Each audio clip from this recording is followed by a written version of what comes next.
Hola hermanos y bienvenidos a este tu programa a través de la Biblia.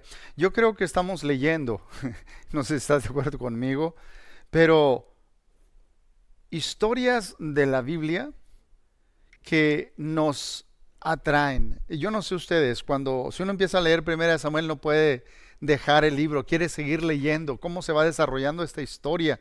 Está llena de trama, está llena de cosas trágicas y de cosas maravillosas que uno quiere seguir leyendo.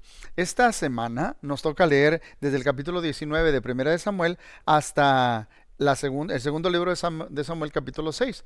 Pero como yo les dije que iba a dividir la primera carta de Samuel en cuatro personajes importantes, voy a seguir con los otros dos que nos quedan. Les dije que si pudiésemos resumir el libro, tenemos la ruina de un sacerdote, el rol de un profeta, el régimen de un político y el resurgir de un poeta. Entonces, ya hablamos en la lección pasada sobre la ruina del sacerdote y el rol del profeta, claramente. Ahora quiero que enfaticemos cómo sube al poder el rey Saúl, el primer rey, empieza la monarquía, se acaba el tiempo de los jueces, aquí empieza la primera monarquía o el primer rey, que lo escogen como rey, y luego vamos a ver cómo surge y el régimen de este, que es un político, y luego cómo va en decaída después y va a surgir el segundo rey, escogido por Dios, que se llama David, este poeta, el resurgir de un poeta. Bueno, vamos a hablar del régimen de este político. En los capítulos del 8 al 12 vemos a Saúl emerger con poder. En el capítulo 8 y en el versículo 7 leemos lo siguiente acerca de Samuel, cuando el pueblo le dice, ya estás viejo y queremos un rey. Y él va y llora con Jehová, habla con Dios de lo que el pueblo quiere. Y en el capítulo 8, verso 7 dice, y dijo Jehová a Samuel, oye la voz del pueblo en todo lo que te digan, porque no te han desechado a ti, sino a mí me han desechado para que no reine sobre ellos. En otras palabras, yo te puse a ti como juez de ellos. A rechazarte ellos a ti me están rechazando a mí, porque yo te puse. Pero dice, dales lo que ellos piden. Ellos quieren rey, dales rey. Entonces, en los siguientes versículos, en los versículos del 8 hasta el 22 del capítulo 8, Samuel se preocupa por hacerles ver al pueblo todas las nuevas cargas que les impondrá la monarquía en cuestiones de impuestos, en cuestiones de los trabajadores en el palacio, de hijos e hijas, de tierras que se necesita para tener el ejército, todas las cosas que van a venir como consecuencia de la decisión que han tomado, y les hace saber todo eso. En el capítulo 9 vemos cómo emerge Saúl. Saúl lo vemos en todo este capítulo buscando las asnas de su padre que se han perdido. Es algo simbólico en cierta manera, porque está buscando estos animales tercos, y vemos cómo él trata de liderar un pueblo terco y luego él se vuelve terco también. En el versículo 2 del capítulo 9 se nos describe a Saúl como un hombre hermoso o guapo, diríamos hoy en día, y alto. Todos los hombres le llegaban aquí. Entonces, en cuestiones de apariencia física, a los ojos, ese es un gran líder, un hombre imponente, un hombre grande.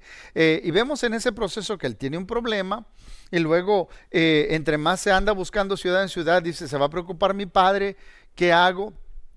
Entonces, en vez de mandar y seguir con lo que tiene delante, se desespera, lo vemos pasar por un proceso, luego Dios le pone personas, tiene problema, proceso, personas, y luego hasta tiene una palabra profética.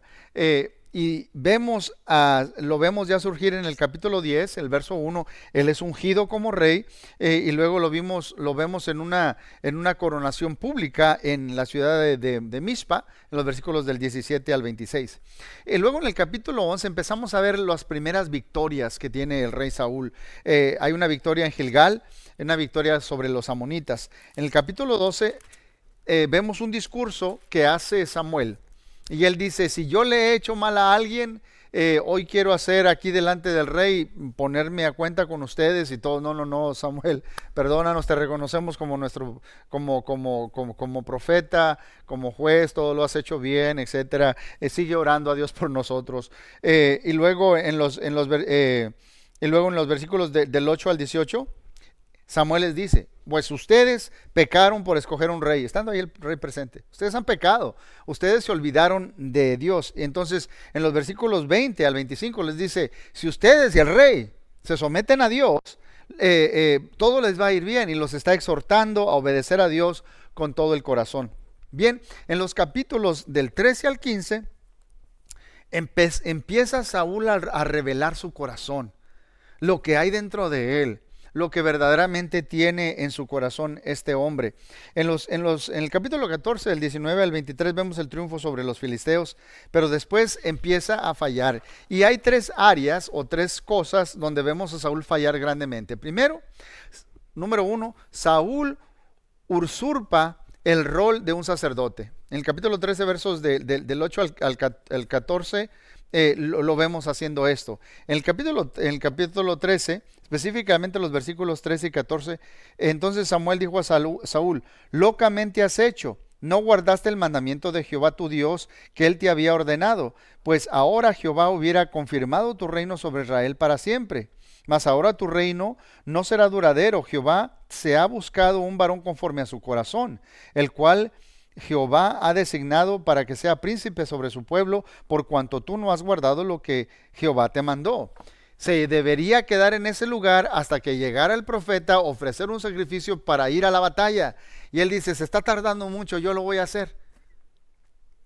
Usurpó una función que no le tocaba. Eso es solamente para los sacerdotes, y él tomó un lugar que no le correspondía. Desobedece, y ahí le están dando una premonición, le están diciendo lo que va a pasar, cómo Dios se va a buscar a alguien más que esté conforme a su corazón. Bien, en el capítulo 14, Saúl hace un juramento tonto y luego trata de aplicarlo locamente también. Están preparados para pelear contra los filisteos, y vemos ahí la fe de Jonatán y aún Saúl, que está fuera de tiempo. Ya lo vimos que cuando debería estar esperando para orar, se precipita para ir a la pelea y está haciendo lo incorrecto. Y ahora cuando debe pelear, está nomás ahí esperando, haciendo nada. Y Jonatán dice, vamos a tomar, y van. Esto es interesantísimo, hermanos. Luchando, y su escudero dice, vamos. Y dice en el capítulo 14, vemos la fe de Jonatán en el verso 6. Dijo pues Jonatán a su paje de armas, ven, pasemos a la guarnición de estos incircuncisos, quizás haga algo Jehová por nosotros, pues no es difícil para Jehová salvar con muchos o con pocos. O sea, si Dios nos va a dar la victoria, no es que necesita Dios que haya un ejército grande, que tengamos un ejército grande. Dios nos puede dar la victoria, somos poquitos o muchos. Eso es una gran verdad. La fe de Jonatán está en Dios, y empiezan a luchar, y empiezan a tener victoria subiendo. El pueblo se levanta y empieza a luchar también, pero David está por allá tocando la trompeta. Él se está dando, Saúl, perdón, se está dando él el crédito que no merece. La batalla la está haciendo Jonatán, y él se está dando el crédito. Después hace un juramento tonto, le dice a todos los soldados, nadie va a comer hasta que no termine la batalla, hasta que no ganemos. ¿Se imagina? Se necesita proteína, se necesita energía, y dice, nadie coma. Cuando Jonatán, que ha ido al frente, que ha ganado toda esta batalla, que ha estado haciendo todo esto, viene de regreso sin haber oído lo que el rey había dicho, porque el rey está haciendo ya sus propias cosas en vez de estar peleando la batalla. Toma un poco de miel con su lanza y se le refresca el rostro al comer algo. Y luego el rey está tan mal, mis hermanos, que quiere hacer cumplir esta ley. En el capítulo 14, verso 44, en el 44 dice, y Saúl respondió, así me haga Dios y aún me añada que sin duda morirás, Jonatán. Quiere matar a su propio hijo, el que ha dado la gran victoria, la gran batalla, simplemente porque él dijo, ninguno va a comer hasta que no hagamos esto, hasta que no termine la batalla. La batalla la está ganando Jonatán porque Dios está con él. Y dice, no, pues lo que hice fue esto, y le explica al rey que él había comido. Pues ni modo, te tengo que matar, hijo. Así de loco está Saúl, mis hermanos. Y el pueblo intercede y salva a Jonatán. Dice en el capítulo 44, y Saúl, el 45. Entonces el pueblo dijo a Saúl, ¿ha de morir Jonatán, el que ha hecho esta gran salvación en Israel? No será así. Vive Jehová, que no ha de caer un cabello de su cabeza en tierra, pues que ha actuado hoy con Dios. Así pues el pueblo libró de morir a Jonatán. Entonces, y él sigue vivo. La tercer episodio donde vemos la caída ya total de Saúl es que él desobedece a Dios en el capítulo 15. Dios le pide claramente que vaya y destruya completamente a los amalecitas. Estos hombres eran criminales que mataban mujeres, niños, los pegaban contra la pared, aún en cintas. Era algo terrible lo que hacían esos hombres. Dios quiere que los destruya completamente. Pero cuando llega Samuel y empieza a ver todo tipo de vacas y de ovejas por todas partes, dice, ¿qué es esto? Eso es todo esto que oigo, que estoy escuchando. Entonces en el capítulo 15, verso 13, todo lo que hay aquí, fíjese, es las excusas que pone Saúl. El capítulo 15, verso 13 y 14 dice, vino pues Samuel a Saúl y Saúl le dijo, bendito seas tú de Jehová, yo he cumplido la palabra de Jehová. Suena muy bonito. Primero le dice, yo cumplí. Y del verso 14, Samuel entonces dijo, pues qué valido de ovejas y bramido de vacas es este que oigo con mis oídos. En otras palabras, Dios te pidió que destruyeras totalmente todo el pueblo, toda la gente, todos los animales y todo. El verso 15 dice, y Saúl respondió, de Amalec los han traído porque el pueblo, no él, el pueblo perdonó lo mejor de las ovejas y de las vacas para sacrificarlas a Jehová tu Dios. Pero lo demás lo destruimos. Entonces, mis hermanos, Samuel le dice a Saúl, ¿por qué desobedeciste? ¿Por qué le pones más atención al pueblo y deshonras a Dios? Lo tienes en menos a Dios cuando tratas de agradarle a la gente, como los políticos, al estilo político. Entonces en el verso 20 dice, y Saúl respondió a Samuel, otra excusa, antes bien, he obedecido a la voz de Jehová. Fíjese cómo piensa.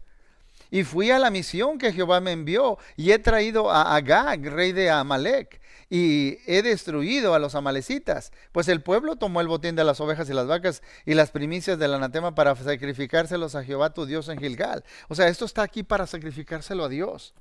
Mis hermanos, he aquí que vienen las consecuencias. Verso 22 y 23. Mas Samuel dijo, se complace, fíjese la pregunta, se complace Jehová tanto en los holocaustos y víctimas como en el que ofrezca que obedezcas a las palabras de Jehová. Ciertamente el obedecer es mejor que los sacrificios y el prestar atención y el prestar atención que la grosura de los carneros.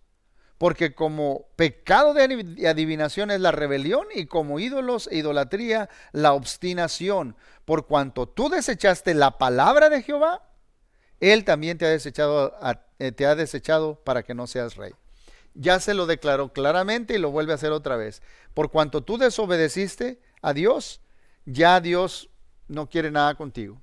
Y hay un arrepentimiento ahí, pero que no es genuino, etcétera. Y luego vemos al mismo tiempo ahora el surgir de un poeta, de David, y la caída de un político. En el capítulo 16 vemos a David siendo ungido por Samuel. Hay cosas maravillosas. Samuel llega, el rey está persiguiéndolo, di que vas a hacer esto. Llega a la casa de Isaí, de la tribu de Judá, y cuando viene el primer hijo de él, lo mira, y Samuel, que tiene el aceite listo para ungir al que va a ser el nuevo rey. El verso 6 dice, y aconteció que cuando ellos vinieron, él vio a Eliab y dijo, es el hijo mayor de Isaí, de cierto delante de Jehová está su ungido. Y Jehová respondió a Samuel, no mires su parecer. ¿Se acuerda que le dije que el parecer de Samuel era muy atractivo? No mire su parecer ni a lo grande de su estatura, porque yo lo desecho, porque Jehová no mira lo que mira el hombre, pues el hombre mira lo que está delante de sus ojos, pero Jehová mira el corazón. Jehová mira el corazón. Después pasan todos los hijos, No hubo ninguna respuesta en estas piedras Urim y Tumim, no hubo algo que le dijera a Samuel, este va a ser. Y le dice, ¿no tienes otro hijo? Dice, ya, uno es más pequeño, pero anda ya cuidando las ovejas. Esto me dice a mí, mis hermanos, que ni siquiera David fue considerado tan parte de esa familia como para ser invitado a su coronación, al ser ungido, perdón. Les digo esto porque David está marcado. Vamos a ver muchos éxitos en el 2 Samuel en el área militar, pero un desbarajuste, un desorden en su familia, en sus hijos, etcétera. Como que él siempre quería ser aceptado, ser amado, y tenía este problema. Bien, en el capítulo 17 vemos, aquí vemos el corazón del capítulo 17. David mata a Goliat. Hay un simbolismo, mis hermanos, cuando David, en cierta parte de lo que estamos leyendo ahí, se pone la armadura del rey. Pero yo quiero que vean que David, este jovencito de 17 años, cómo Dios trabaja todo para que llegue al punto de batalla, están puestos a la batalla. Saúl, que es el hombre más grande, no sale a la batalla. Él no quiere perder su linaje. Ya le habían dicho que él ya no va a ser siguiendo el rey. Entonces él se quiere aferrar a lo que tiene. No va y pelea, no manda, no hay nadie que vaya y pelea. El enemigo los está insultando continuamente. Pero David llega ahí y él ve otra cosa. En vez de ver a un enemigo enorme, gigante, fuerte, con armadura que parece un tanque humano, él ve diferente. Él le llama incircunciso. Mire cómo habla, no tengan miedo. Le dice al rey, yo voy a pelear, el rey le pone su armadura, esto es simbólico. La armadura la tiene David, pero no va a pelear con esa armadura. Dios lo va a hacer como Dios quiere. Y luego mire lo que hace. ¿En dónde está puesta la fe? En el capítulo 17, verso 37, me gustaría leer un versículo porque dice, añadió David, Jehová, que me ha librado de las garras del león y de las garras del oso, él también me librará de la mano de este filisteo. Y Saúl le dijo a David, ve y que Jehová esté contigo.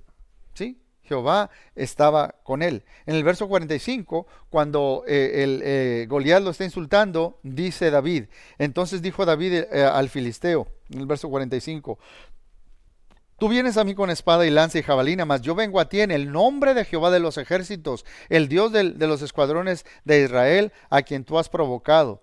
Y sigue diciendo más adelante, hoy vas a ver todo el pueblo que Dios reina en Israel.